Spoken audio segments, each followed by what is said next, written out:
Okay, so are you getting ready to rumble? You keep talking about spiritual warfare, and it occurred to me one of the things I better nail down real quick is that we understand this is a real thing. This isn't something make-believe. It's not something out of science fiction or something that is dreamed up in Hollywood. This is the real deal. I want to read to you a passage of scripture out of the Bible. 2 Corinthians chapter 10, 3 and 4 says this, "For though we walk in the flesh, we do not war according to the flesh. For the weapons of our warfare are not of the flesh, but divinely powerful for the destruction of fortresses." You see, it would be easy for us to recognize and realize the reality of the warfare if we could hear the bombs, if we heard the gunshots and saw the wounded.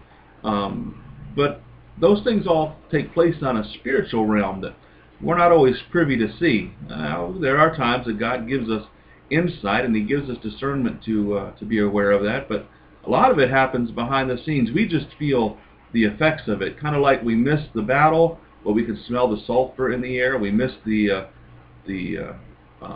warfare, but we see the broken hearts and lives that are left tattered and left behind.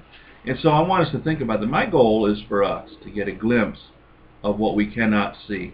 Along the lines of Elijah, in the 2 Kings chapter 6, there's this story. "Now, when the attendant of the man of God had arisen early and gone out, behold, an army with horses and chariots was circling the city. And his servant said to him, Alas, my master, what shall we do?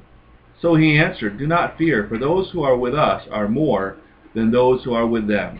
And Elisha prayed and said, O Lord, I pray, open his eyes that he may see. And the Lord opened the servant's eyes, and he saw, and behold, the mountain was filled with horses and chariots of fire all around Elisha." You see, we don't see it sometimes, but it's there and it's real. And I believe if we ask God, if we'll ask Him, He'll give us the eyes to see and to realize the reality of what's going on around us. And more importantly, to understand we have a lot more for us than there is against us. And so here's my encouragement for you during this video devo, is be aware that the battle is real, the war is going on, and our weapons aren't things we can hold in our hands. Well, other than we can hold our Bible in our hands, and that's a great weapon. It's the sword of the Spirit, and we'll talk about the spiritual armor that we have in the spiritual armory as we go through the rumble of the spiritual warfare. But be aware of it. Be aware that it's real, that we feel the effects of it, that it's going to touch you and impact your life one way or another. And I just pray that we'll stand firm in the battle, and that we will be strong in the Lord and in the strength of His might. And that'll be our next talk as we talk about where the strength for the battle comes from.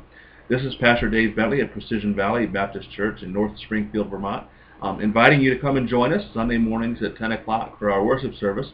We're going to the Gospel of John, and this week we'll be talking about Jesus, the bread of life, and He's at a real crossroads in the ministry, and we're going to see some pretty amazing things take place over these next few months, a few weeks together.